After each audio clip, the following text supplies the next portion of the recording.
What's good, everybody? Welcome into another episode of the I-80 Football Show. This is part two of our hot seat tier. And as always, I'm your host, Jordan. I'm here with my co-host, Dante.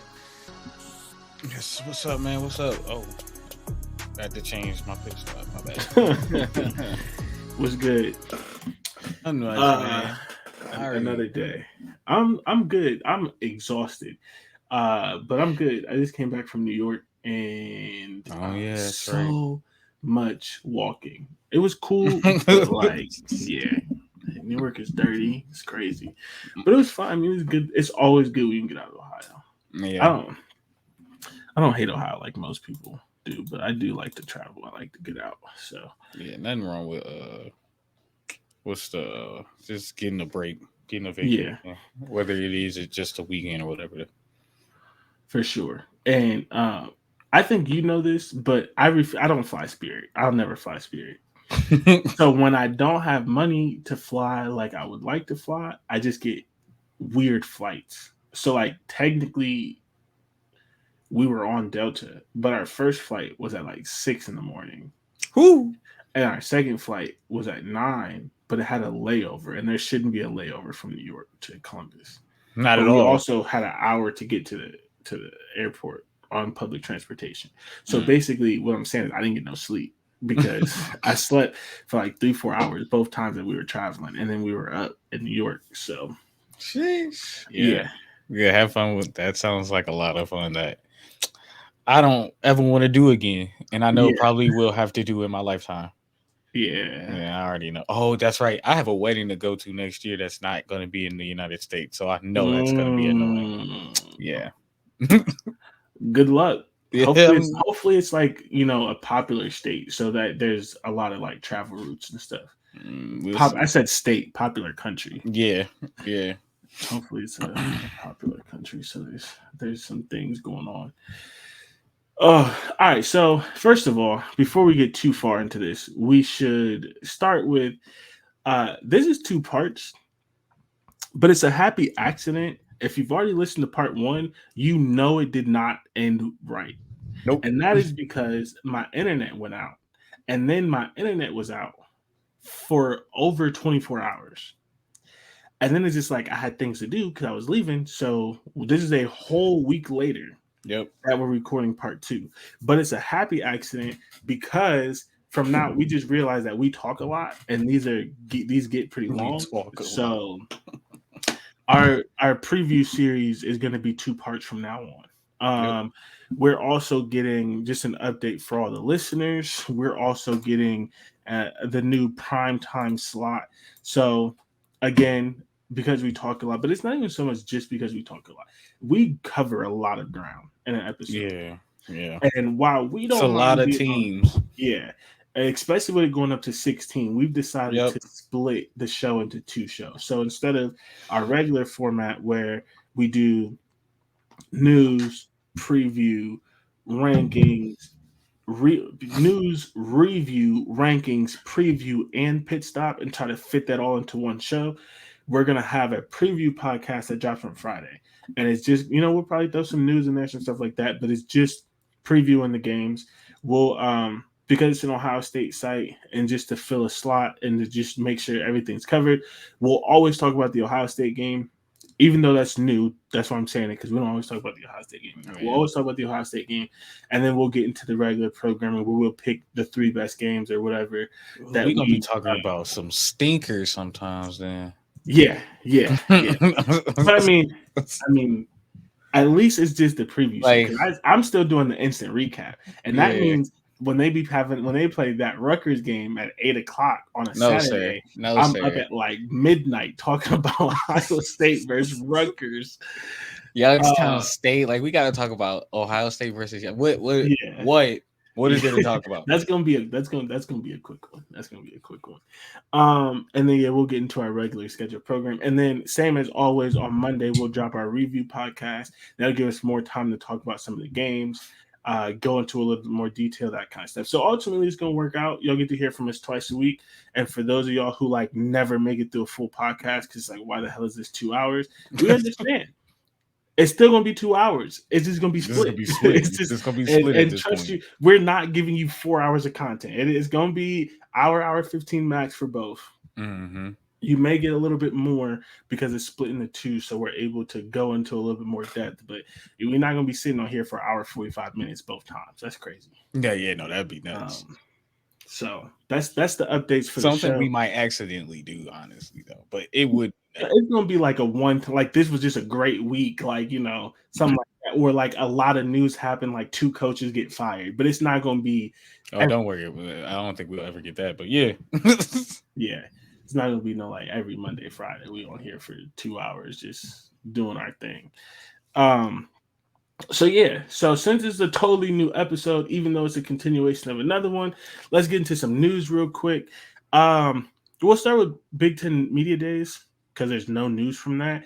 Everyone gets excited about Big Ten Media Days or just Media Days in general, and then you see like the same quotes from like the same crappy journalist over and over and over again, and it's the same like this year, right? I don't know how much you all know about Indianapolis, but there's a place called St. Elmo's that has really good cocktail.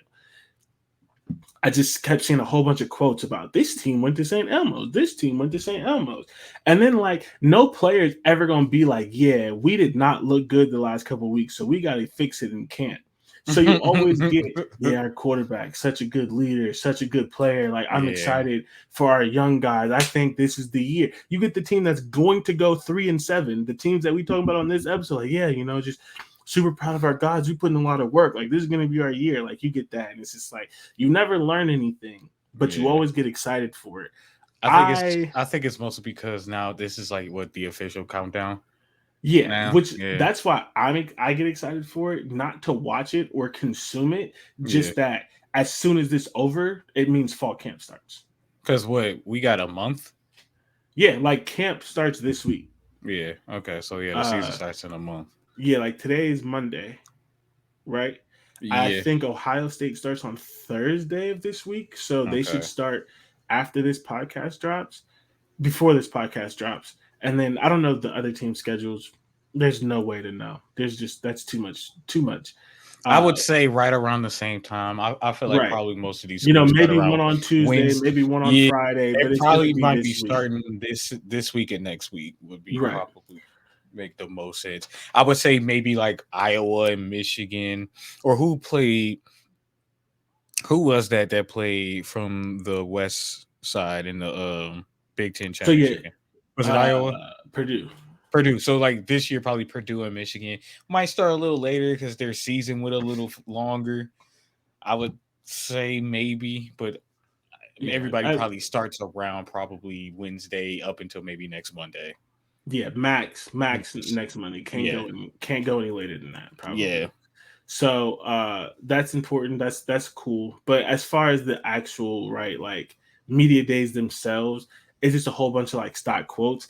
I do like listening to like some of the clips though, because again, my wife hates me. We were cooking and I was listening to Penn State. And they were talking about Drew Aller. And you all know the thing that people do. It's mainly coaches. You all know the thing where it's like, how's your quarterback looking? And the coach is like, yeah, he's just great guy, great leader of men. He shows up every day. He works hard. He ain't got no choice. You're like, yeah, that player sucks. Like you didn't say a single good thing. You just said like, you just spoke about his character. And then they'd be like, yeah, so you have this senior edge rusher. And it's like, yeah, his first step is crazy. He's been blowing past guys. I think he's like, they actually start going like, yeah, he's like, we tested him at a 4.4. Like they actually start giving details. And it's like, oh, so that's the good player. And the leader is not. Like that's like if y'all haven't picked up on that, that's how it goes. If anyone asks a coach about a player and all they list is characteristics, the player's ass. I wouldn't say ass. No, he's ass. He's my goodness. Every year. Especially at Ohio State. But every year. And it's funny, though, because I was listening to Penn State, and they asked the Penn State players about the quarterback, and they gave that. But then they asked about Abdul Carter, the linebacker, and they were like, man, he's so fast. Like he's so hard to block. He came in as a freshman. He got to it. He makes us better. Iron sharpens iron. And I'm like, Man, it's a harder position. Look, it's the quarterback position is much more difficult. That's fine. So there's stuff a lot he still has to learn. So I feel like that's a little bit I'm not unfair. saying it's not unfair though, because it's not just something they do with the quarterback. Like Ohio State did that last year with one of the players that they made captain, and everyone's like, "Oh, this guy made captain. He's going to start." And I'm like, "No, this was a badge of honor. The team likes him. He might be a leader, but if you listen to how they talk about him, they haven't mentioned a single thing he did on the field. He's not going to play, and then he didn't play." So I'm not like picking on Penn State's quarterback. It's more just like I always find, although you all know how I feel about him, or my opinion on him. I don't have a feeling about him because I haven't really seen him play, but my opinion on him. But it's more like I like listening to those clips sometimes because you kind of get a sense of how people are feeling about it. And I don't think that they know that they do it. I don't think they do it on purpose. But it's football. When you ask someone about Travis Kelce, they don't say when you say it's like you talk about Patrick Mahomes, they might mention he's a leader, but what do they talk about? They talk about how smart he is. They talk about how accurate he is. They talk about how he runs out of the pocket and throws on the run and different things like that. Nobody's like, yeah, he's great guy, good teammate. Like, no, you talk about Patrick Mahomes because he's a great player. Like, you talk about the things he does on the field. So that's always funny. But other than that, it's just kind of like you don't really learn anything. I'm just, I want to give a young guy a chance to at least learn. Yeah, to play that position in college. Yeah, and I know, like, I wasn't picking on him. I only mentioned him because that's the interview I was listening to where they did it. Yeah. So it wasn't like I was trying to, let me like throw some shots at Drew Aller. It was literally just like back to back. They asked about the quarterback, and they did that little phenomenon that I swear they don't know that they're doing, or they don't think people pick up on. Yeah. And then as soon as they talked about the linebacker, it was like, man, iron sharpens iron. He makes us better every single day. He's so talented. He runs a 4.2. I'm just like, all right, y'all just said your quarterback's ass, but I don't think you knew it. But that's what I heard. That's what I picked up on because you didn't talk like I heard. They start to smile and stuff. You ask about one player. They're like, yeah, great team. And you ask about someone, it's like, yeah, man. Yesterday he made one-handed catch. He's diving all like it's like okay. You thought you said something, but I heard you. I heard it. I heard it. I heard it right here. Nah, I think the only thing that's funny that like this might be the only time media day might be interesting because of Northwestern. Yeah, they didn't just to hear those questions, unless they're not even going to be asking or trying. Then it already happened, and Northwestern's players didn't go. That makes sense. Yeah, that was the smartest thing that they've decided to do. Yeah, honestly, in the past 20 years, probably the smartest thing they've made. The Northwestern thing was interesting because like the athletic director spoke up for the first time. So like in their media slot, he gave his first public interview because no one had heard from him since then. I don't remember what he said. It was just the saying, it was probably non-hazing. We need to fix culture, blase, BS. But they did ask some tough questions. That was pretty interesting. It just wasn't anything of note. So like that was cool that we finally got to hear from someone in administration. But like I said, I listened to maybe an hour or two of it while I was at work, just because I typically listen to podcasts. So I just threw it on in the background. Other than that, it's you don't get anything. I was wondering what kind of hard-hitting questions they might have asked them or if anybody even spoke. The defining hard hitting is depending on how you feel about hard hitting, but they were I don't think they threw a bunch of like softballs. I feel like there was like some why didn't you all know about it? How did this stuff go under the rug? Did anybody report it? And like I think it was a little uncomfortable. Okay. But that's just my opinion. And I was half listening to it because I'm tired of talking about Northwestern. Fair enough. We're never gonna stop talking about Northwestern. Speaking of Northwestern. What is this guy's name? What is this guy's name? I don't even want to talk about this. I don't even know this guy. The head coach, because the head coach was there.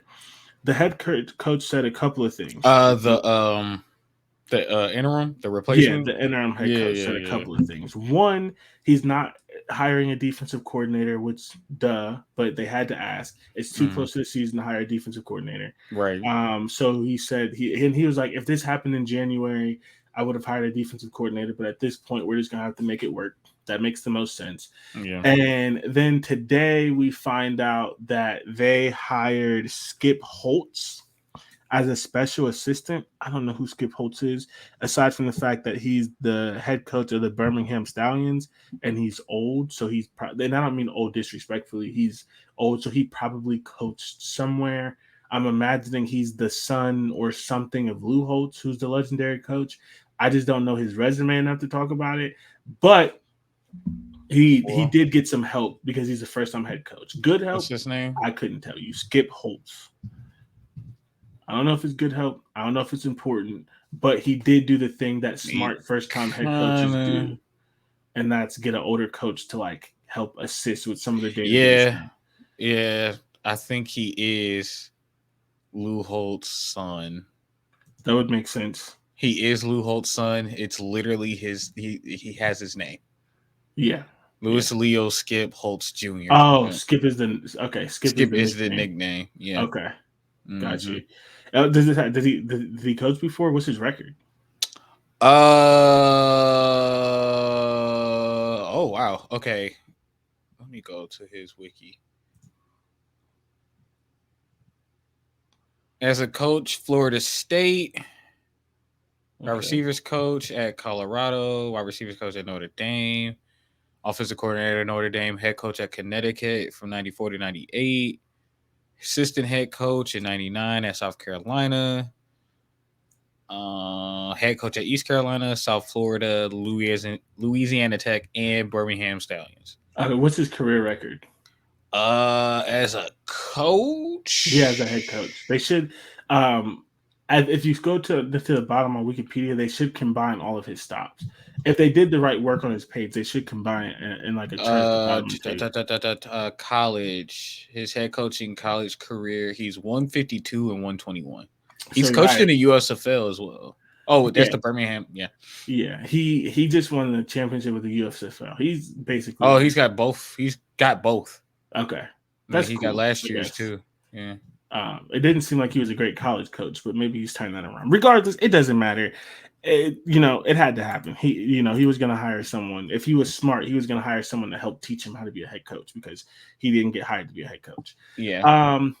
Next thing in news, Gary Barta, it's his final day today or yesterday. At some point, he's no longer there. We did know this was coming. We talked about it a while ago, so we're not going to continue talking about it. He did when you're in these high up positions, you can't give a 2-week notice. You got to give like a 6-month notice. So his time is up. He's officially no longer Iowa's athletic director.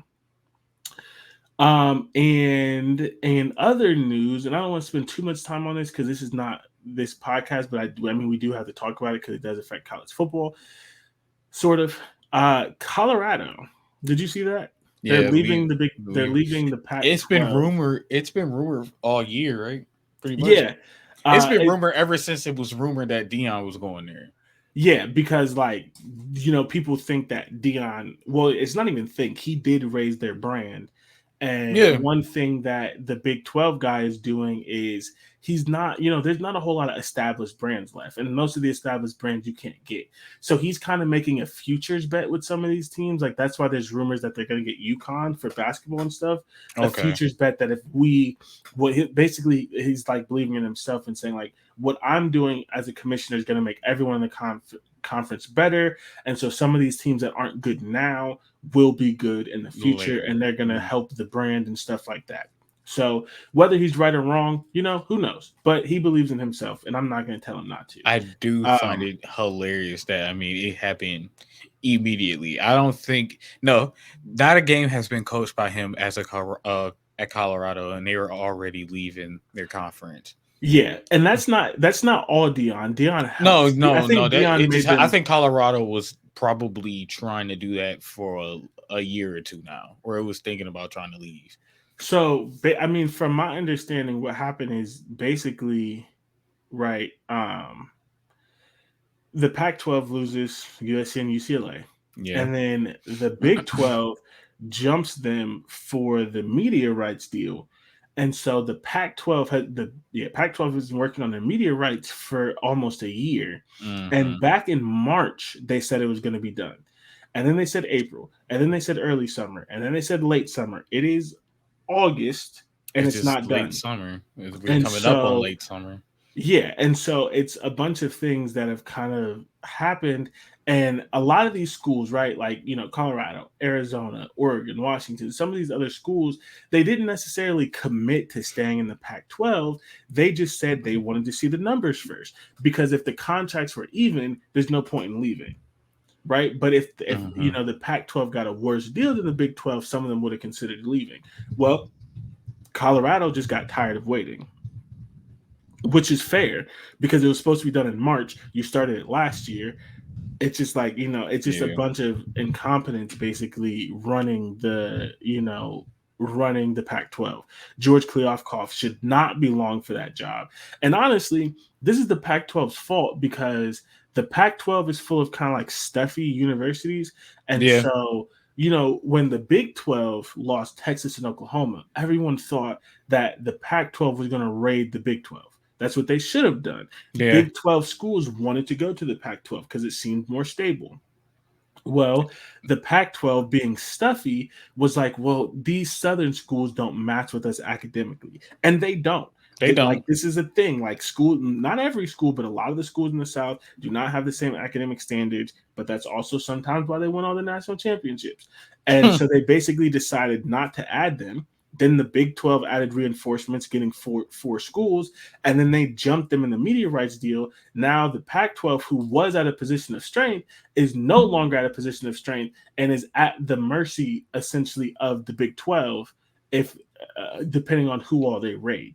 Big 12 and probably Big 10 because what's the name?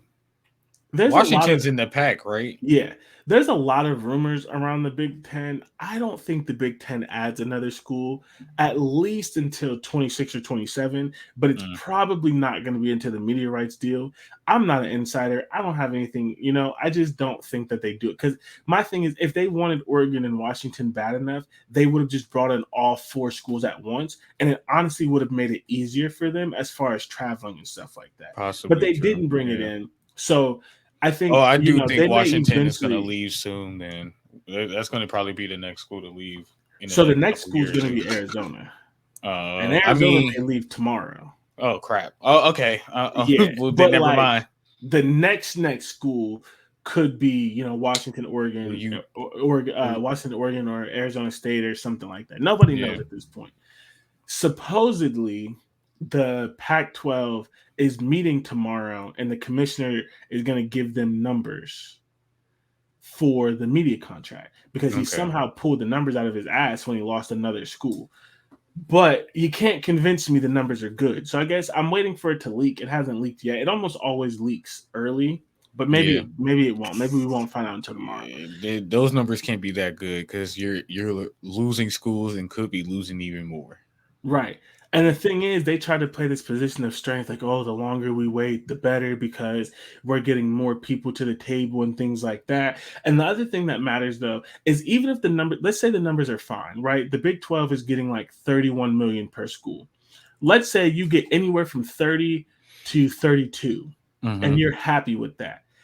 If you're on the CW or if you're on Apple TV or one of those kind of things, and you're not on ESPN or Fox, people may still leave. Because the problem with the Pac-12 right now is they messed up the Pac-12 network by trying to run it themselves and not tying it to ESPN like the ACC and SEC did, or tying it to Fox like the Big Ten did. And no one has access to the Pac-12 network. So I don't see these schools signing up for another exclusive thing because, if it's on Amazon, that's fine, because a lot of people have Amazon for the service, but people don't want to pay for Apple TV. Yeah, a lot of people don't want to, especially since Apple, I don't know what the real perception of Apple is, but I know it's not as well as it used to be. Yeah, and even that plays a part. Some people like some of the things that they've offered. I tell you this, I'm not getting Apple TV to watch college football. Right. You know what I'm saying? Like, okay, so the ESPN puts stuff on ESPN Plus, but you don't have to watch ESPN Plus. NBC is putting Big 10 games on Peacock. but you don't have to get Peacock. You might miss a game or two, and if it's if you're that big of a fan, you might do it. But most it might of show the up. You games might still are be able to still watch it anyway because local network. no. So in the contract, they're going to be exclusives. So Oh, there are going to be some games that are on both. That's on local TV and on Peacock, and then there are going to be other games that are Peacock exclusives. But the thing is, and it's wait, Peacock 12 is just the app and not of the channel NBC, itself. right? It's Okay, NBC. okay, because I know So you could still watch games on NBC. So I didn't right. know if it's showing on Peacock, is it showing on NBC as well, or is So it just some games yes, separate? other games no. Okay, But the thing is, that's one game. So if you yeah, don't watch that game, you don't have to get Peacock. But if they put all or most of yeah, the the whole Pac-12 on season or Apple TV, the you whole have to get conference, Apple TV. So even if and the then you only get it for what 10, 12 weeks. right, and so even if the money's right, some of these schools still may not like it Mm. because people don't want to buy Apple TV. So you don't like. There's a lot of things that go into this potentially being an issue for them. So we'll see. But Arizona called a Board of Regents meeting for tomorrow, which was not previously scheduled. And anything can happen in that meeting. But most times recently, when that happens, it's them approving leaving. Yeah, they're about to leave. They're out of So, here. and people are going to say, like Dan Lanning did, and we'll get into that really quick before we move around. People will say, oh, Arizona sucks. Colorado sucks. They haven't won anything. That's fine. But your league just went from 12 to 8. Yep. So whether the teams suck or not, you lost 4 teams and you have to Your replace good them. teams ain't gonna stay long if they don't have bad teams to beat up on every once in a while. Exactly. Like so it does still matter. Yeah. It doesn't matter like USC and UCLA did. It doesn't matter like Texas and Oklahoma did. But Texas and Oklahoma didn't just win, you know what I mean? Like Texas has been bad forever. That's For a a bigger minute. brand, of course. I'm not really Yeah. comparing that. But But it's just like it's a bigger brand that still has been terrible and was still able to go. exactly. And it made a So it makes a dent in the previous conference. exactly. So it's like, okay, fine, yeah. They did suck. But you still lost the team when you're trying to get a media deal You're done. trying to get a media deal. Like why would I want to give money to a conference that barely is holding up? You're right, and they keep messing all of this up because one of the schools that they were supposed to use to replace schools was San Diego State, and I think we may have talked about that a little bit. Yeah, we did. San Diego State was trying to get in, and the media rights deal wasn't done, and they put San Diego State in such a bad position that San Diego State had to sign up for an extra year in the contract, and they can't leave until 2025. Otherwise, they're going to have to pay $34 million instead of 17. So if you want them to start next year, you're probably going to have to help them pay that $34 million, which they wouldn't have had to pay if you would have accepted them when they were ready. Or you're going to have to wait an extra year so they don't have to pay that, and you're still going to be at an odd number next year because you messed it up. The business sense is not there. Like they've messed this up entirely. So yeah, that's interesting. We might see a conference fall in our in the next few years if they keep messing up like this. And that's the thing. Like I've seen a lot of opinions about this. I personally don't care, right? Because history, history is a thing and it's cool and stuff, but like things change, right? And I don't think college football is worse off by losing the Pac-12 as long as the schools are still playing football. I've seen a lot of people saying like, oh, it's not a good thing that we're losing a conference that's been around for 100 years. And I understand that, but the conferences, in my opinion, not trying to stay alive. And it's like it sucks, but it's their fault. Yeah, like hire better leaders. If they were doing a better job of trying to stay alive, then I can understand. Right, if they were doing everything they could, this sucks, but they're not. If they were doing everything they could, and people were just rating them with all disrespect and all this other kind of stuff, I totally get it. But you've hired back-to-back horrible leaders.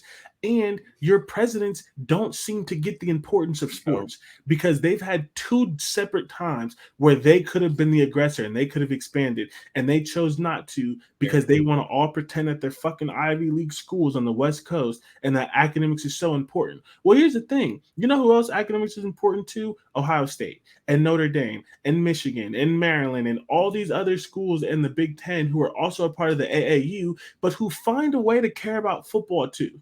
Yeah. Football doesn't take away from Ohio State being one of the best universities in the world. You can do both if you want to. And they haven't wanted to, and they've hurt themselves by it. So if it dies, it's going to be suicide.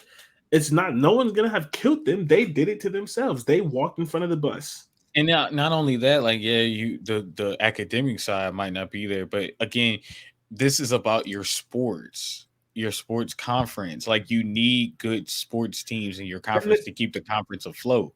Right. And the thing is, like, I know this because I work in higher education. I know that the Big Ten conference isn't just a sports thing. There are certain things that every Big Ten school has access to as an academic alliance because of being a part of the Big Ten. But how many people just found that out for the first time? Listen to the podcast. Yeah, so true. For people who don't care about sports, there is some sort of benefit to being with I mean, the Big Ten only accepts schools in the AAU. They do. Nebraska's not in the AAU, but they fell out and they're trying to get back. But there are enough big football carrying schools in the AAU that the Big Ten's never going to lose their football power by focusing on that. Where the Pac-12 is losing their football power by this arbitrary, they're not smart enough, they don't care about academics enough. Do you want to survive? Like, you're not in a position of strength. You don't get to decide. Unless you just don't want to survive, then fine. Right. The Big Ten can decide because they're in a position of strength. They're not going to lose Ohio State. So they can be picky. They can take USC and UCLA, but not Oregon and Washington. You don't have a choice. You need to take SMU. You need to take Texas Tech. You need to take whatever school that was looking to come in because you're going to die otherwise. Yeah. Yeah, it's not gonna survive long if you don't take in schools. And then now you pretty much burn bridges of these, maybe even taking in these schools because you just called them all stupid. So yeah, we'll see. I mean, we'll see, right? Yeah. I mean, it's gonna play out one way or the other. They're gonna have to find some new schools to fill the conference, and schools are going to leave. I think Arizona leaves. It just depends on if anyone else leaves. Because here's the thing. The Big Ten's at 16. The SEC's at 16. Does the Big 12 want to get to 16? Because if they do, you take Arizona, that's 14. You take Oregon, Washington, or Utah, 2 of the 3. Or you take Utah and Arizona State. You get both Arizona State. Now you're at 16. And the Pac-12 is at 6. And you can't have a conference with 6 schools. No. So it's like, y'all better figure it out, man. You can't really have a conference with 8 schools, if we're being honest. Exactly. And that's just like, what are y'all doing? Like, why do y'all have no sense of urgency? You knew teams were leaving. Why didn't you add San Diego State when they wanted you to? Like, it's malpractice. It's literally malpractice. It's negligence of duty. He should get fired. He should get fired. George Kliavkoff should he's in over his head. Sure, he might be a good guy, but and the funny thing about Media Days, we were talking about it. At Media Days, and this is the second time he said this, by the way. He said it before USC and UCLA left, basically saying, oh, we have the alliance. No one's going to take our schools. They left for the Big Ten. And then literally at Media Days, a couple days before this happened, he said, yeah, we've all banded together. There's no concern about teams leaving. We have bigger fish to fry. Like, no one's going to leave. And then like 2 or 3 days later, Colorado leaves. And come to find out that Colorado's athletic director or president, I don't remember which one, was at Media Days and wasn't answering questions. Just left and made an excuse saying like, hey, I have a plane to catch. Wow. And it's like, and George Kliavkoff was up there like, yeah, no one's leaving. We have bigger fish to fry. We're not worried. Leaving. And then he implied that that they didn't announce the media deal because they wanted to focus on football. Well, that implication is that the deal is done. He implied they haven't announced it yet. He basically said we didn't Is that announce not it today. football? Well, no, Is the media deal does that not? No, it's not. I mean, technically, it's not. But like he's just like I just want to focus on our teams and players and stuff like that. So you imply that the deal was done and you just decided not to talk about it today. But the deal wasn't done. So you lied or you didn't know the power of your words when you made it seem like it was done and it was a conscious choice not to talk about it. It wasn't a conscious choice. You can't talk about it because it's not done. Yeah. So just, bad all around. This is the Pac-12 doesn't want to be a conference anymore, and that's okay. No. Like, just say that. Just I mean, say if you don't want to be it, don't be it, right? Like, leave us alone. Stop holding us hostage. All right, send these schools to other conferences, right? Like, let them go to conferences that's gonna make money and that's actually gonna treat them right? And gonna do some things for them that's not gonna have them every year worried about if someone's leaving or how much money they're gonna get, right? Because it looks like you might lose 2 more teams after this. After you lose Arizona, I think the Pac-12 is going to lose. I mean, they better hope they don't. But I would leave. I would. If they're not trying to bring in people, there's no reason to be there. Because I'm not signing that. I wouldn't give money to a conference. And the crazy thing is, some of that is on the presidents because the presidents voted not to bring people in. So it's like George Kliavkoff is going to take a lot of this. Mm-hmm. But it's also the individual schools. It's their fault too. As a collective, they just burned the whole thing down. Yep. Idiots. Yep. They didn't want to survive. Yeah. That's on them. All right. Well, that's enough on that. We are going to take a quick break. We will be right back where we will talk about our final 2 teams. Finally get back to the Big Ten. We'll talk about our final 2 teams. We'll get our pit stops. We'll get out of here. This will be on Friday, as we said, and then you'll see us again. As a reminder, you'll see us every Monday, Friday. So we'll be right back.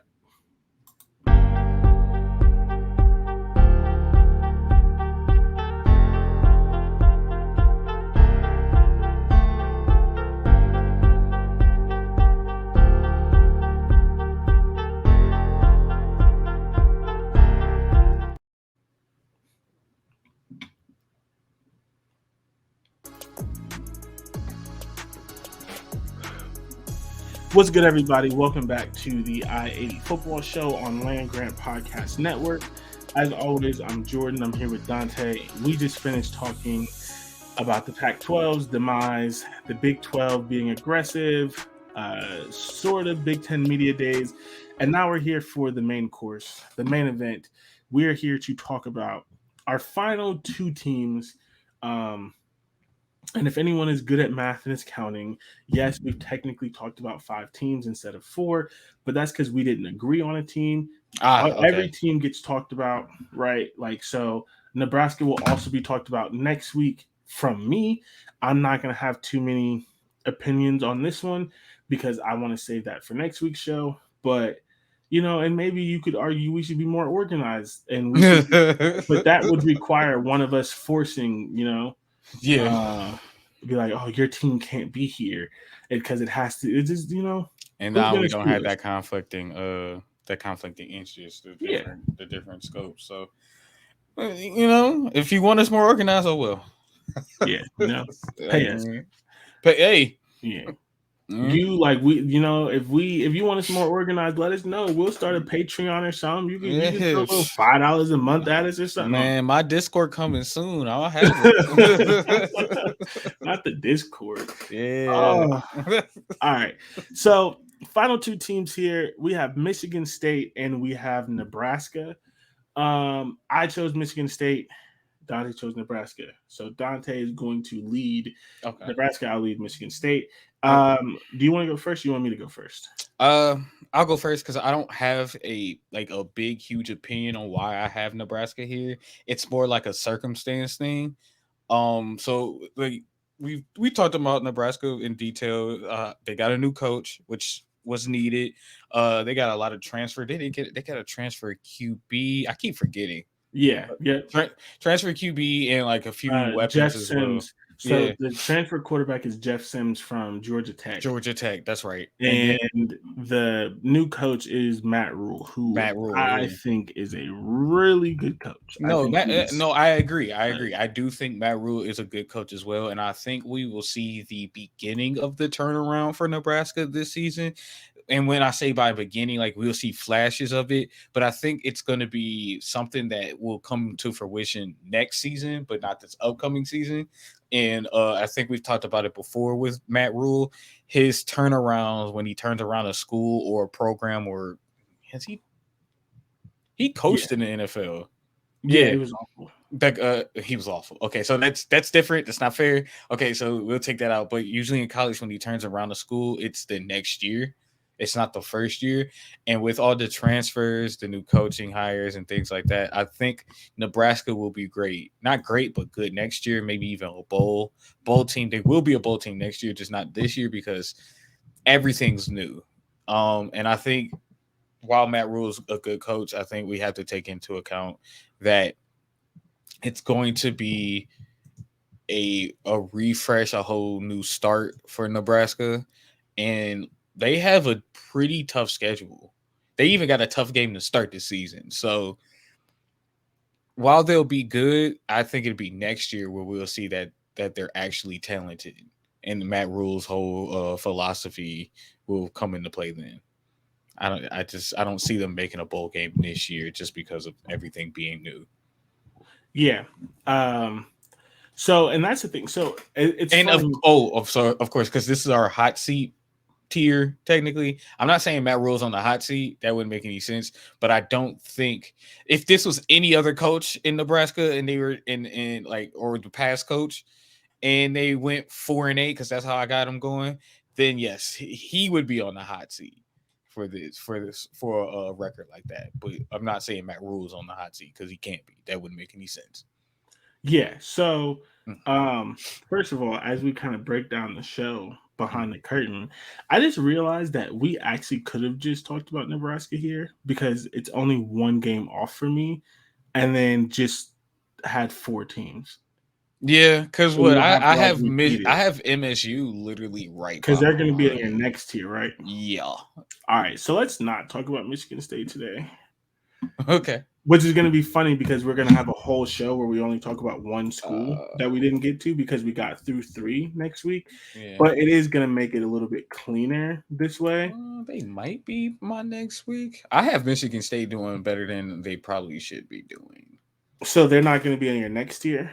Your next 4? What's the next 4? I have to look. I have to do the math another day. Okay. If you look at my tiers, I don't think there's any way Michigan State's not in your next tier. They should be. Yeah, no, the record that you have for them, even though we're pretty different on it, that should fit in your next tier. That shouldn't be. It wouldn't be in the. And I might even switch a game because I think what I have is just a bit too high. And then watch they win 10 games and piss me off. That's not gonna happen. It's impossible. But, yeah, it's impossible. All right. Well, yeah, I'm glad you all got to listen to us change our entire show. In the midst of it. Yeah. But this one was always going to be a little awkward, largely because, like we said, the intention for this show was to be one full show, and then my internet went out for 24 straight hours. So True. You know, it's a little awkward. You're gonna get the deepest dive on Minnesota on Nebraska. Jesus, oh my god, Nebraska on Nebraska that you didn't want to fill up the airwaves, and then it's gonna go a lot smoother from now on because you know we get better each time, and like we're only off by 1 game. Yeah, which is why I realized we could have just. You know, even though this is not necessarily the tier that I'd have them in, True, we could just kind of flip it just to make the show a little bit easier because they're going to be in your next tier, and our tiers are typically not that different. True, and the reason I would have had our records be different, but the tiers are not. Tiers are not. If this was next season, like if this was next year, 2024, and we were doing this, Michigan State would be in my hot seat because I think now that's where Mel Tucker would definitely be in the hot seat. But what is he on year 3 of that 10-year contract? So he's going into year 4 total, year 2 of the 10-year contract. Year 10. Okay, So for so me, yeah. the reason, because I'm only one game off on them. The reason why I flipped it is because it's Matt Rule's first year. And I think that when you end the season, even if their records are the same, they're going to feel better about their record than Michigan State. Oh, yeah. Yeah. But Michigan State can't be here for you because you have them higher. So a little bit higher. we can flip it. Yeah. So, and we're a game off, so it doesn't matter. So again, welcome to Behind the Curtain. This is the things that happen when your internet goes out for 24 hours and you don't have time to plan. Yeah. And then a whole weekend goes by. Yeah, literally not a whole week, like a whole pretty 7 much. days. This is 7 days later. All right, so Nebraska. Since we're gonna do it, we can actually go into detail since we switched it around.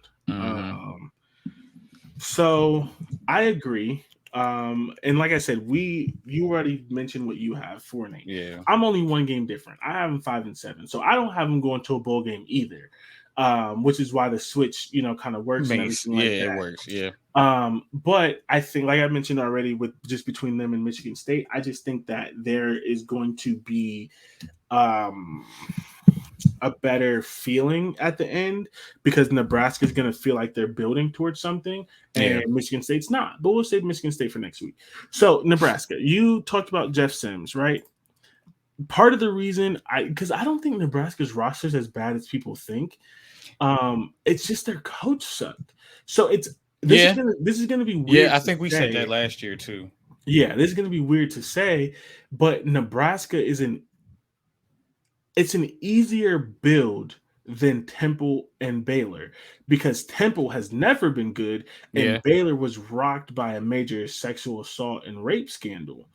Now, it's harder in the sense that the Big Ten is a harder conference. So it's going to be harder for him to get to the top and win the conference. And I don't know if he ever wins the conference, but it's going to be an easier build, as in, I think part of it's on the quarterback. If he got a better quarterback, I maybe feel comfortable with them even winning 7 games this year. I just don't think he has a good quarterback. And it's not all on Jeff Sims. There are some other things too. There are some things that Scott Frost messed up. But I wouldn't be surprised if I'm wrong, right? Like if my record flips from 5-7 and they're actually 7-5, I wouldn't be that surprised because I don't think that this is as long-term as a rebuild as the other schools. I just also, as I mentioned, don't think he can reach the highs of the other school because it's a harder conference and you just have more powers. The Big 12 doesn't have powers in it, right? Like Oklahoma, sure, but that conference is typically more rotating, right? Like I think the last, especially since Oklahoma wasn't dominating and then Lincoln Riley left, I think they've had a different champion the last 3 or 4 seasons. So it's just there's more parity is what I'm getting at. So it was not easy, but it was easier to get Baylor to the top than it's going to be for Nebraska. Now, so I'm looking at Jeff Sims' stats for the past 3 years. He played the entire season last year. I mean, no, he got injured, but that's part of his problem. Yeah, okay. Because I was about to say his attempts for the past 2 years are the exact same, completion percentage right around the same. But you said it himself. He got injured, but his touchdown to TD ratio is 2-1, pretty much. He's gonna throw a pick. Yes, like not good. It's not. It's not good. So that's why I'm looking. I'm a little bit worried, and now that even plays into my my reasoning for why I had them here in this tier anyway. Because now you got a new quarterback that seems to be injury prone and kind of likes to turn the ball over. Yeah, and so coming to somewhere new in a harder conference. Yeah, without looking at it, I think I know what game we differ on. Our 1 game difference, and yeah, it's probably that one. Yeah, I don't know for sure. I have to look at it, and we'll get to that in a second. I'm looking at it. Is it that one? Yeah. So it's just because I'm a lot lower on them than you are. So yeah, that's fair. I'm concerned with a QB leaving a conference, going to a tougher conference with tougher defenses, and it's cold. And you already like to turn the ball over. So here, and that's a very good point we can get into. So one of the things that interests me though is I don't know the entire roster, but they have some decent young guys on there. And I think they did Jeff Sims to kind of bridge. But I wonder if they bench him mid-season and they're better for it. I'm not predicting it. Well, I mean, it may not matter if he gets injured, right? They're going to have to do it anyway. Yeah, it's I going to think happen. that one of their backups may be better. It's just whichever one he chooses, whichever one gets the number 2 job, isn't going to have the experience that Jeff Sims got. And when it's your first, year at a new program, you want an experienced quarterback. Could you have found a better one? I would hope so, but we're here now, right? So we keep talking about it, so let's get into it. Oh, he gets rushing T. Okay, so now let's start adding that into the. Well, last year still didn't mean nothing. Yeah. So, I mean, so okay, so let's play. He played 7 last 7 games. That's still almost most of the season, right? And he only had 188 Iowa attempts. Quarterback stats. Yeah, that's what I'm saying. So that's what I'm saying. He only had 188 attempts, 1,100 yards, 5.9 yards a game. Ugh, it's bad. Not a game, but not a game, but per attempt, 5.9. Yeah, he had 5 touchdowns and 3 interceptions. So he didn't even throw over 7 games. Yeah, he didn't even throw a touchdown in every game that he played. That's a bit concerning. And had 19, and then again, and almost broke his freshman record of being sacked. He had 19 sacks in 7 games. Yeah, that's 3 more games. That's 26. That's 26 sacks, maybe. Yeah, and this got cut out of the episode that I had to edit because we did get a little bit into Nebraska, and I went over it. So, and actually, hold on, let me. And he's from Florida. Now you're going to Nebraska. It's gonna be cold, my guy. Let me actually do a better comparison, right? Okay, so this is, and again, I'm not comparing the two as whatever, but I'm just going over it. Okay, this is Caleb Williams' stats last year. Heisman winner last year, 1 season. 333 for 500, 66% completion percentage, 4,500 yards, 9.1 yards per attempt, 42 touchdowns, 5 interceptions. That's 1 season, okay? Jeff Sims in 3 seasons. Yeah, we did talk about this. Yeah. Still doesn't even have that. 364 for 633, 57%. 4,464 yards, 7.1 yards per attempt, 30 touchdowns, and 23 interceptions. And I get it. Not everyone's going to be Caleb Williams. Not everyone's going to be CJ Stroud, Bryce Young. That's the top of the top. But you shouldn't be so bad that the best quarterback in college football gets your 3-year stats in 1 season. No matter how special the season was, that shouldn't be possible. And I was going like, maybe he runs the ball a lot more. No.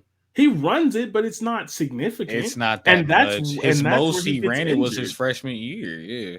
And he had 6 touchdowns, which is cool, but he averaged 4.1 yards a rush. That's not great. And that's that's his freshman year, though. Yeah, if that was your starting running back, if it was the NFL, 4.1 is great. In college, if that was your starting running back, 4.1, people would be calling for his head. Last year, you would have way more than 120 carries. Yeah, but it doesn't matter. So I'm talking. I just mean the average. Like a good college running back doesn't average 4.1 yards per carry, and last year he averaged 3.3. So he's gotten worse. Yeah. And I'm not trying. And he can't stay on the field. I'm not saying he can't. He won't be good. I don't think we're saying that. It's just concerning. If someone wants to say Matt Rule is a better coach and it's a better offense and he has more talent, so it's going to work out, fine, right? We saw that with Michael Penix Jr. But we know Kalen DeBoer was a good coach, and Kalen DeBoer was his old coach at Indiana, so that's a little different. But if you want to say he's going to get better because of X, right? Better coach, better situation, better talent around him, okay, but that doesn't fix the injury issues. No. So that's kind of which is crazy. He's a big dude. Yeah, that's kind of where I struggle with them as well. And he's older too, so it's like, this might be who he is. I think it is. I've never, like, a lot of people, and this is, I say this all the time, but people don't watch film. People don't actually watch football because I've seen a lot of people like talk really highly of him, and I'm just like, have you ever watched this dude play? Now I didn't see a Georgia Tech game at all the past 2 And seasons, there's so I probably have. a reason for that. Well, I mean, I'm not watching Georgia Tech. The That's only my, time I that's watched Georgia Tech was against Georgia. that's my point. That's So it. let's get, and I'm not going to do the typical thing where I go down through all the stats and stuff, because it really doesn't matter that much. I just want to mention a Yeah, couple. because it's all new anyway. So there's 74% returning production. As I've said Not bad. before, That's not bad. you can look at that one or two ways. You can look at it and say, that's good. They're young. They're going to get better. So they're going to be better. Or you can look at it and say, the players sucked. So they're going to suck. Just depends on how you want to look at it. One area that I think is going to help them, though, they're bringing back 4 of their 5 starters on the offensive line. That's going to help typically helps. That's going to help tremendously. Typically with development is a very good thing. So yeah, I'm I would be pretty happy about that. They also had a pretty good defense, and they bring back almost their entire defense. I think with bringing in that much production with a new coach that has evidence that he's better than the previous coach, I think that's more of a positive than a negative thing. Absolutely. So they return 8 of their 11 defensive starters. Holy shit! Their defense was not bad. Their defense was not bad. They were in every game. They were almost in every game last year. They just games. And Scott Foster just wanted to be fired. So yeah. So let's see. They were 77th in scoring defense. That was partially because their offense kept turning the ball over. 54th in points per play, 100th in total defense because again, turn the ball over.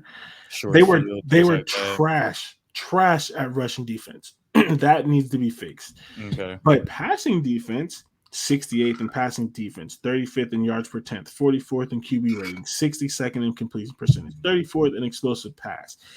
Those are solid numbers for Nebraska, and if you improve on those, you go from a pretty decent defense to a really good defense to a pretty decent defense to a good defense, especially if you can fix the rushing numbers. And if you could really fix that rushing, you could be a great defense.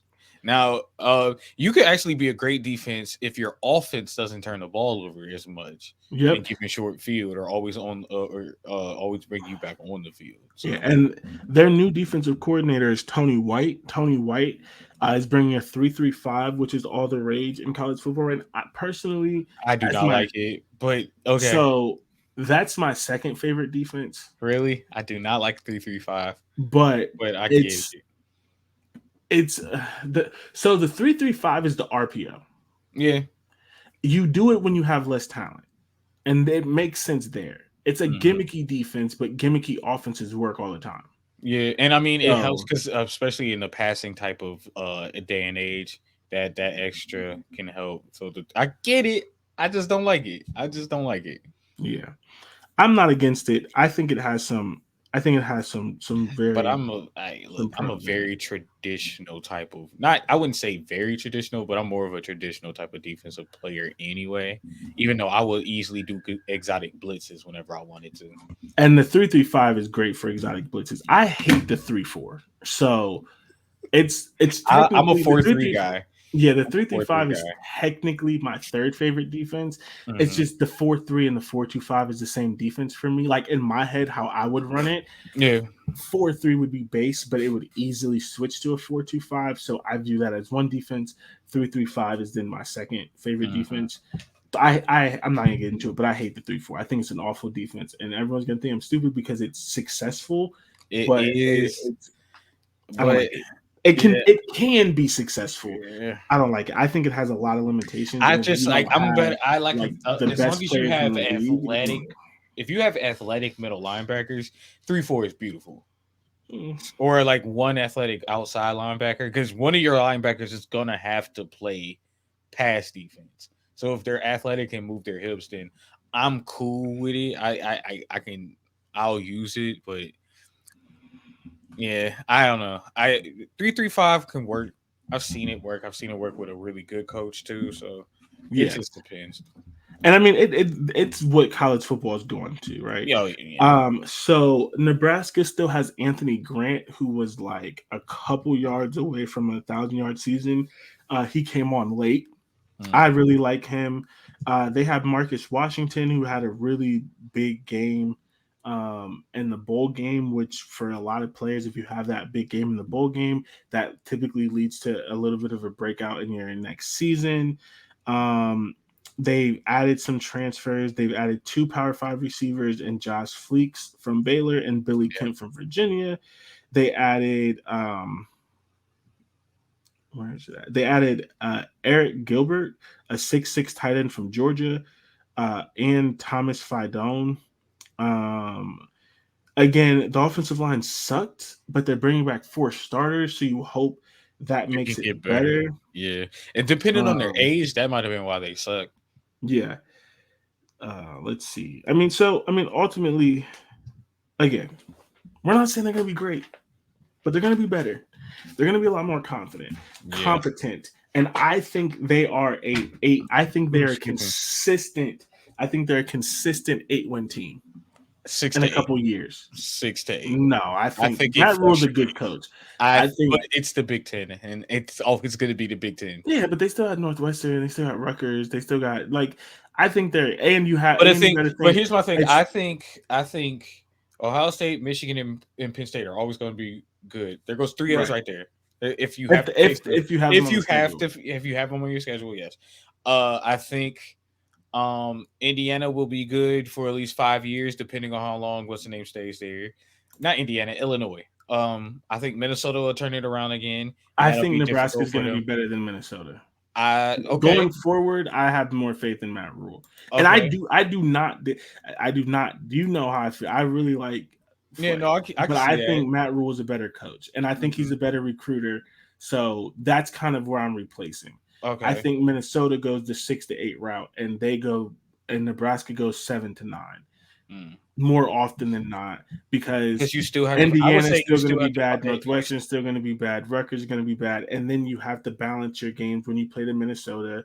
You have to every once in a while beat Illinois because they're going to be good, but they're not going to be the best. You have to shock Michigan State. I have going to the bottom, so if you win 3 of your out of conference games.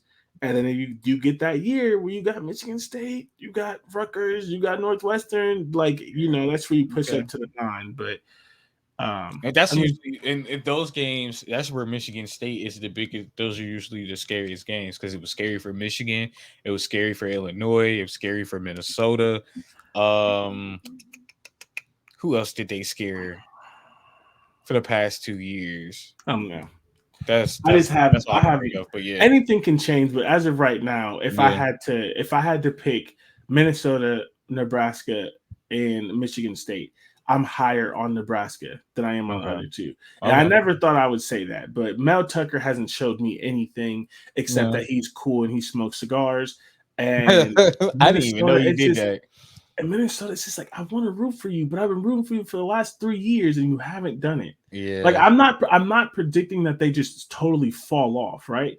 But you had a crazy good receiver in Chris Autman-Bell. You had a good senior quarterback. You had one of the best running backs in college football, and year after year after year, you couldn't do it. You went 11-2, and you couldn't do it. You lost to Bowling Green. So, yeah, if I'm looking in the future, I think as of right now, anything can change, but as of right now, I'm putting Nebraska over Michigan State and Minnesota for the future bet. All right, so let's go through the schedule. Minnesota, I have that as hold on. I need to pull up my actual. You have it as a loss. I have it up right now. Do I? Yeah. Yeah. Because future. Oh wait, Nebraska. There we go. I have it as a loss because currently Minnesota is still the better team, but future-wise, I got already mentioned. Now, here's the thing: if I'm wrong and they get to a bowl game, it's because of this game. Because it's the first week of the season. They could win this game. I'm just not predicting it.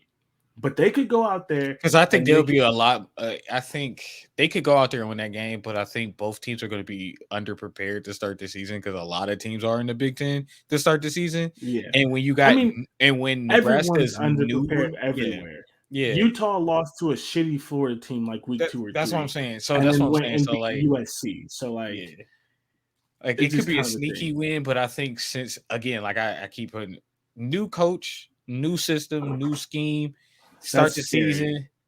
But then Minnesota you're a lot more unprepared than Minnesota is. You would think, but Minnesota could be unprepared because it's new everything too, except the coach, new quarterback, new running back. I guess you still have the wide receiver, but some of them, like they're new, but they've been there. It's not like it's all transfer. It's not all transfer, which is for at least for the quarterback position, it's a transfer, and that's well. As much as I hate to say how important quarterbacks are, they're the most important position on the field. So it's a scarier situation for me in that regard. Yeah, and I agree. That's why I have Minnesota winning it.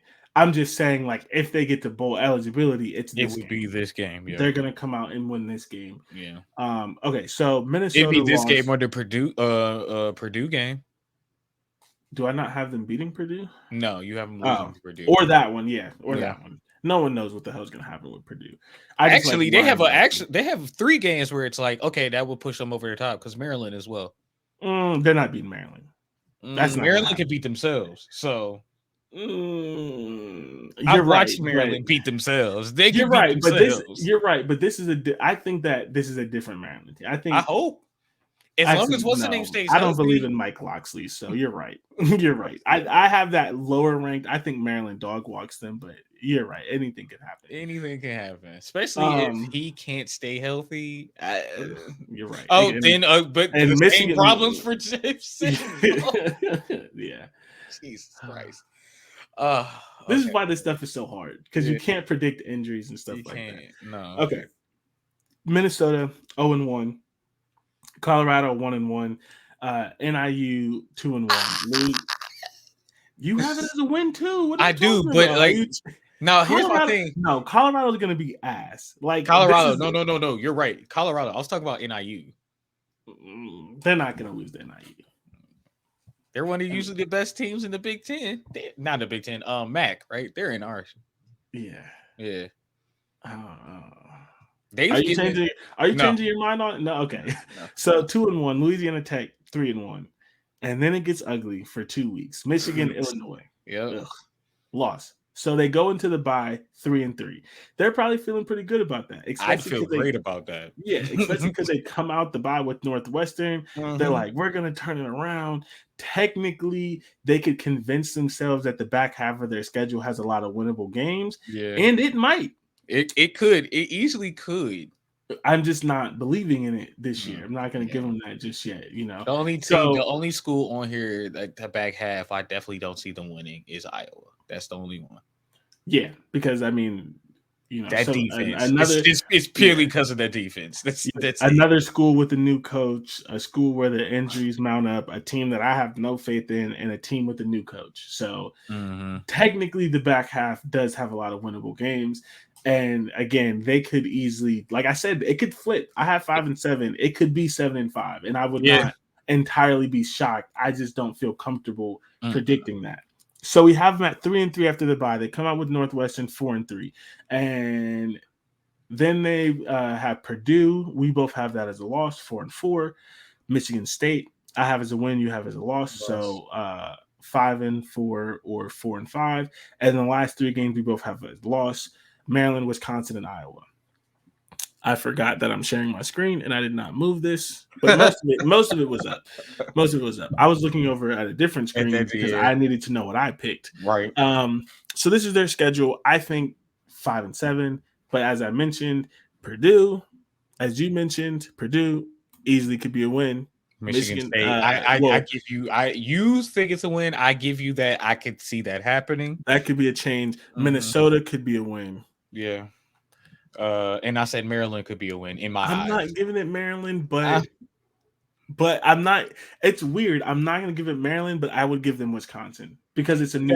That's really. I'm not believing it. I'm not believing either. I think they're both losses. I think because I think with Maryland, I don't think Maryland changes their ways about running the ball for real, and I think no, I'm not putting that out there. Roman Hemby Jr. is my guy. They're going to run the ball. I hope they do. I won't. I told you I hope they do. I told you I hope I'm they not do. putting that out that'll there. Keep Roman's going for 1,200. That'll keep Tua healthy for the entire year, and then you're right. They Book don't it be Maryland right now. Roman's going for 1,200.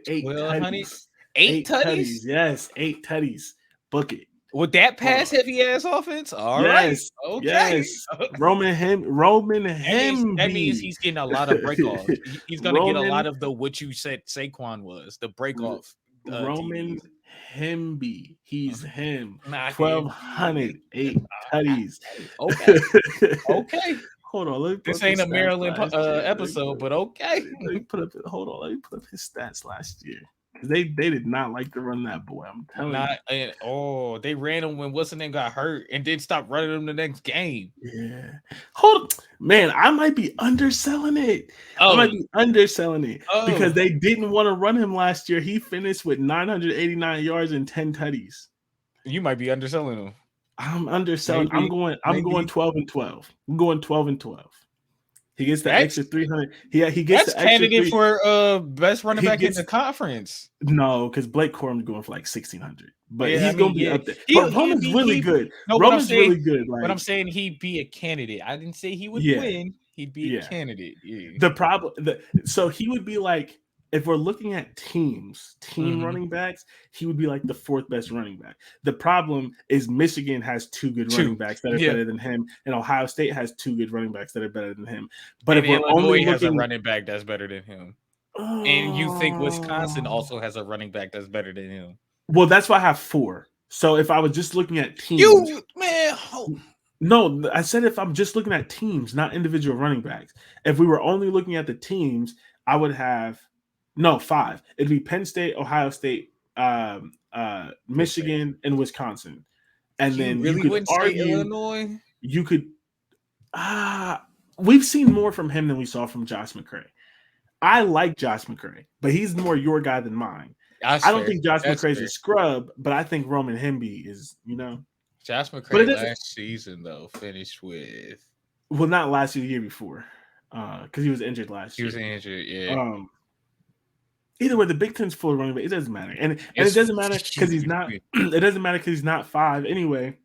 Because Michigan, Penn State, and Ohio State have 2 running backs better than him. Yeah, but he's still good. Like he's still a really good running back. It's his sophomore season, right, or his 12 and 12 junior year. 12-12. 12 I can see 12 and 12. I'll do you one better. 1350 and 12.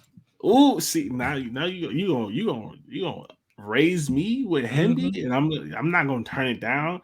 I don't play poker, but I see what is it? I see your call and raise you. Or you raised me. Yeah, I'm trying to match you. Is that calling? That's calling. Yeah, I'm calling you. 1350 and 12 tutties. That's what we're doing. Right? Yeah, we locked it in. So, how do we get on Maryland?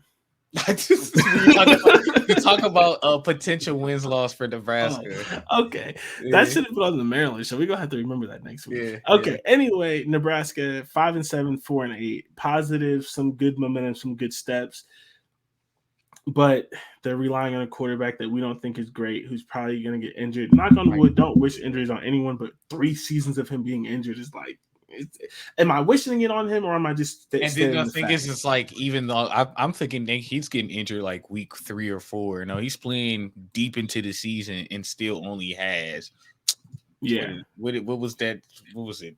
1,100 yards and 5 touchdowns, 3 interceptions. Something. Not even 200 attempts. Yeah. Yeah, that's. In 7 games, man, people get to 200 attempts by like week 4 or 5. So like, people are gonna listen to this and they're gonna say, "Oh, he was in a triple option." Okay, we didn't run that good. I was about to say, he didn't have a lot of rushing yards. So that's all right. So that's enough Nebraska. Let's get out of here.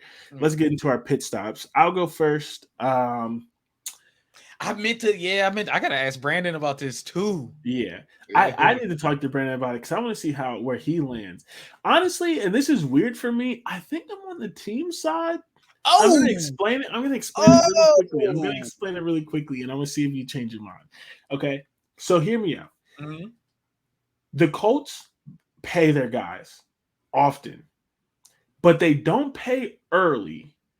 And his contract's not up. He still has a full year. Mm-hmm. So if I remember correctly, Darius Leonard, Quentin Nelson, Andrew Luck, all those guys, they got it in the summer going into they got it before free agency, or they got it going into training camp.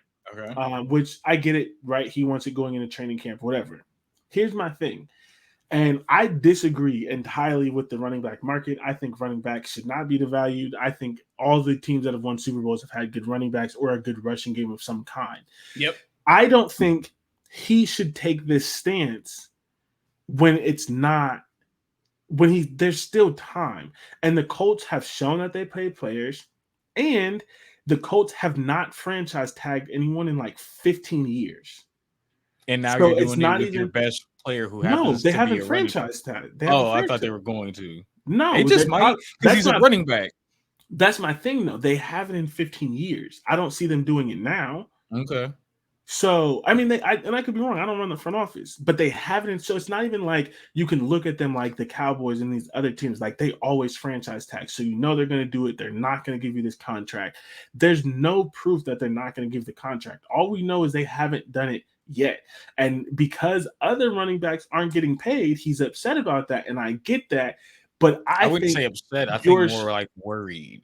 Right, but your worry is putting you in a position where you're destroying your relationship with your franchise when you have a full year. So you're taking someone else's contract situation into yours, and you're ruining your standing with your franchise, who you still want to pay you. And this is the part where this is the part that made me think it was on him, because I just don't think he's thinking. Running backs are not getting paid right now. Mm-hmm. Okay. Going into next season, Josh Jacobs, Dalvin Cook, Ezekiel Elliott, and a bunch of other really good running backs are going to be free agents because their teams didn't pay Ezekiel out of that. But yep, go ahead. Are going to be free agents because their teams didn't pay them, right? So you think that a team, when no one else is paying running backs, they're going to trade for you. So they're going to give up draft capital for you. And then they're going to give you a new contract when no other running backs are getting good contracts right now. And there are other running backs just as good or almost as good as you who are actually going to be just free agents next year. Is that not dumb? Okay, so the reason why that isn't a good argument in my eyes is because, again, yes, there are other quarterbacks, like you brought up Josh Jacobs and stuff like that, but Josh Jacobs is going to look for the exact same amount of money. Well, that's why he didn't get paid. But that's what I'm saying. All these running backs, especially the good ones, are going to be looking to try to get paid a lot of money. And the reason why, at least for Jonathan Taylor's sake, is I wouldn't wait either because, again, I'm a running back. My shelf life, according to the NFL, is very short. So I'm trying to get paid as soon as I possibly can, so I can have my security. Because, again, I'm your best player. Point blank, period. Best player on offense. Okay. Maybe. I think that still might be argued. Who's the first? Quentin Nelson. He's the best player on your offense. And he might be the best player on your team. Quentin Nelson is a 3-time first team All-Pro. And if he keeps the track, he's a guaranteed Hall of Famer. Jonathan Taylor's not better than him. Okay. And Jonathan Taylor may not be better than Shaquille Leonard, who's also multiple time All-Pro, or DeForest Buckner. But that is not I want to be clear and say I think that he's wrong. But my thing is how. But I want to be clear. I think he's wrong in how he's going about it. I still think the coach should pay him. I think they should have paid him. I'm not saying he's wrong for being upset about it or anything, and the security and all of that. But I think he's going about it the wrong way. I think it's really dumb, especially because you do all this fuss. You ask for a trade, which is just dumb because no one's going to trade for you. because again, they're not paying running backs, and there are other running backs who are just going to be free agents, and you're not even able to play. You're on the physically unable to play list. Like I think he's going about it the wrong way. I think he's just worried about his future, and that's as a running fine, back, I'm but not mad at that. You can be worried, but you can be smart about it too. Because the other running backs didn't go in and ask for trades a year before their contract was up and all this other kind of stuff. Like, I just think Le'Veon you're Bell taking. But look what happened with Le'Veon Bell. He got a contract, didn't finish it out, and lost like $25 million. That's the thing that people forget. Well, his contract was dumb as hell. I don't know why he didn't that Le'Veon Bell from the jump. They say he got paid. He didn't see half of that contract. He lost $20 million. His contract was still lower than what we offered him. Exactly. I think see I don't know what he did, and he lost like $20 million because his contract was lower, and then he got injured or whatever, or he lost his ability or whatever, and he didn't see that money. Same thing with Melvin Gordon. And it's just like, my thing is, and this is why I say that I think he's wrong for how he's handling it. He's not wrong for wanting his money. The coach should have paid him. I would have paid him. Screw what the running back market looks like. But the thing is, the Colts always play their players, and that's part of the reason we're in the problem we are now. And I think also the Saquon Barkley thing might have scared him too. Because again, they paid Daniel Jones way too much money for him to not even be the 4th, 5th, 6th best offensive player on that. But here's the thing with Saquon. Saquon's thing is dumb too, because he misses a lot of games. Jonathan Taylor missed 5 games in one season. I think Jonathan deserves to be paid more than Saquon. I wouldn't have gave Saquon that money because Saquon was injured. But the thing is, he's still there more than Daniel Jones has been, and he's been he hasn't. He's been more productive. Well, yeah, in his less amount of time that he's been there than Daniel Jones has, and we still pay Daniel Jones like he was a top 10 quarterback. That's the thing I'm saying here. It's like you can't compare that though. Everyone knows the quarterback market is inflated. It just is. Daniel Jones should not have got that money, but the quarterback market is inflated. It just is what it is. You can fix the inflation by not paying the media. It's the same thing. Someone else is going to pay. Jaylen Brown. It's the same thing with Jaylen Brown. No way in hell Jaylen Brown should be getting a max contract in the NBA. No way in hell. No way. The thing is, you can't fix it because if you don't pay, should have never got a max contract. You can't fix it though, because if you don't do it, someone else will, and then you just lost that. Now you could argue, and I would, that they would have been just fine losing Daniel Jones, but that's just a one-player thing. At the end of the day, I wouldn't have gave Saquon that money either.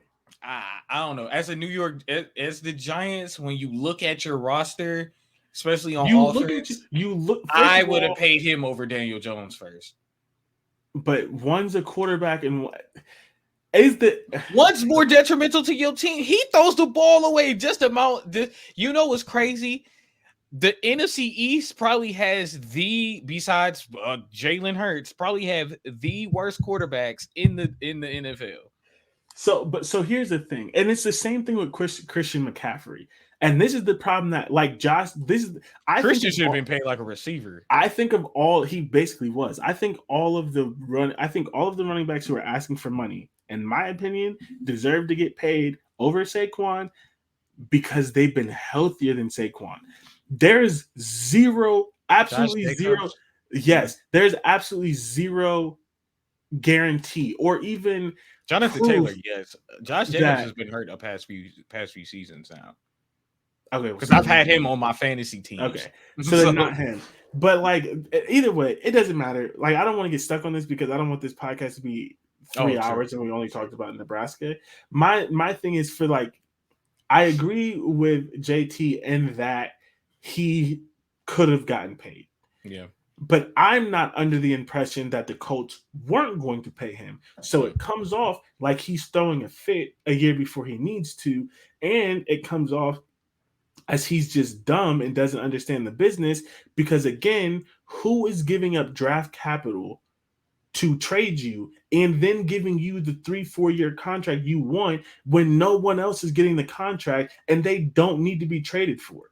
Like that's just dumb. I just think he's being dumb, and I think his manager is childish, and trying to hand it out on Twitter, replying to coach tweets and things like that. Oh, see, that's a bit much. And I think that he's a bit much. I think it looks like he's throwing a fit, whether it's justified or not. It looks like he's throwing a fit, and it's going to make it worse for him when he could have just went out, balled out, and everyone hates the tag, and I get it because you don't get long-term security. But especially as a running back. That tag price, like, it's a nice amount of money a good amount of time, but it's still, as a running back, I get this. I want security. I get that. I get wanting the security. I get it too. I just don't think you get it the way that he's trying to get it. And I think, because the thing about it is, why would you want, again, with other running backs in the market, why would you want to sign Jonathan Taylor when you see how he handled this?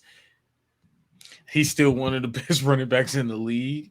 One of the best. Because I think running backs should be paid like skill players. He's one of the best skill players in the league. I agree, but everyone's already receiving yards, does he, or receptions? Does everyone's already devaluing running backs? Why would you pay for him with the way that he's acting when you are right or wrong, and you're probably wrong, right or wrong, when you think you can replace him in the draft? He's lowering his value acting like this. Not fan perceived value, not what he can actually do on the field, but he's lowering his contract value by handling it this way. And then he's going to be mad at someone else that he doesn't get the contract he wants from the culture from someone else, and it's his fault. Not the initial not getting the contract, but everything since then is his fault. You're a grown-ass man, and you're letting your manager tweet at the owner of your franchise instead of going in there and handling business. That you shouldn't be doing. That shouldn't be happening. That's childish. I think so. That's why I say I'm siding with the Colts, which is not where I expected to be when I first heard about it. But all right, so let's get out of here. What's your pitch stop? I'm just excited for the Steelers. We've done a lot on offense and defense, and I think our biggest problem, which is weird because I know we didn't have a good offense, but I do think our biggest problem was replacing linebackers that we were going to lose, which I think we've done. Najee Harris, I swear to God, man, this is my last season rooting for you. This is my last season sticking up for you. I watch you play every Sunday, and I'm getting concerned that you don't like to get touched. And you're a running back, and that's almost impossible, my guy. Like, you're fall forward. Other than that, I'm looking forward to this. Kenny's second year. I think we might be a sleeper team to start to win the Super Bowl, because I think we have a Super Bowl capable defense, and our offense just doesn't turn the ball over. We could be like Aaron Rodgers when they beat us, the Ravens when they did their wild card run to win the Super Bowl. I think we could pull something like that. I'm not saying we will, but I'm not sure Kenny Pickett's better than Daniel Jones, and you just crapped on Daniel Jones for like 10 minutes. I'll tell you right now, Kenny Pickett's a better thrower of the ball and has more accuracy than Daniel Jones. And I saw that in the last 3 games, and I've seen Daniel Jones plays for 2 years and in college. He is more accurate than Daniel Jones by far. Maybe. And I'll tell you this, with his like, you know, some quarterbacks have to, like, I think for you to have like a it thing, you got to make rash decisions that could pay off. And I think even then, Kenny Pickett has a smarter decision-making capability than Daniel Jones does. I'll agree with that for sure. But I don't got nothing else to say, because I'm not going to sit on my podcast and defend Daniel Jones. I'm just saying I'm not sure that Kenny Pickett's better than Daniel Jones. And that's fine. And even that's the case, you're relying on. And my thing is, all I need Kenny Pickett to do is not turn the ball over. If you don't turn the ball over, not if you think Najee Harris is soft. Who's gonna run the offense? Like, who's gonna we have running backs that we have our second string running back is strong. It's a lot tougher than Najee Harris. He runs forward. I forgot his name, but he wears 30. I can't think of his name, but he runs the ball with power, with anger, and he falls forward. Even if I'm going to only get 2 yards, he turns it into 3. So I think just like in that case, and again, I think Kenny Pickett isn't afraid to throw the ball. Daniel Jones looked like he's afraid to throw the rock down the field sometimes. Kenny ain't been afraid. He'll turn the ball over. He did turn the ball over, but he wasn't afraid to throw the ball, and that's something I like. So that's what I'm saying. I'm not saying we could win the Super Bowl. I'm not saying we're a favorite. I'm just saying look out, you know? My overall problem with that is the AFC is so tough. It was tough when Big Ben did it his second year. I'm just saying. And we went through a wild card run on the road the entire time, won the Super Bowl. It's definitely July. You are not going to be this optimistic. I wasn't then. But hey, you are not going to be this optimistic in a month and a half. I've seen it. What I'm saying is, it's like it feels familiar. Is all I'm saying. A1 defense, just don't turn the ball over type of offense. It happens. I don't agree.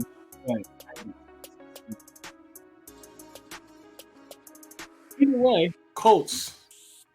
Let's tank for Marvin Harrison Jr., baby. Let's tank for Marvin Harrison Jr. We don't need to win. Just all I need is Anthony Richardson to show promise, like he could be good.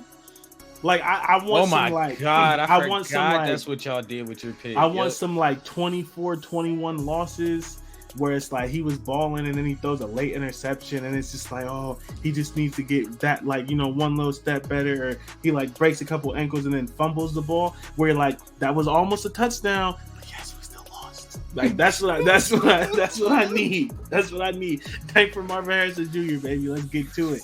Oh my goodness.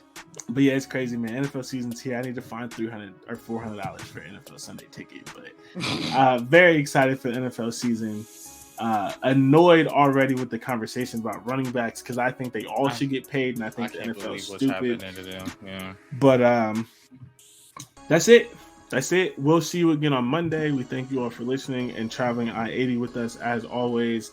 We'll be back next week with our second level, our middling tier is what we changed the name to. Yeah, see you next week. See you.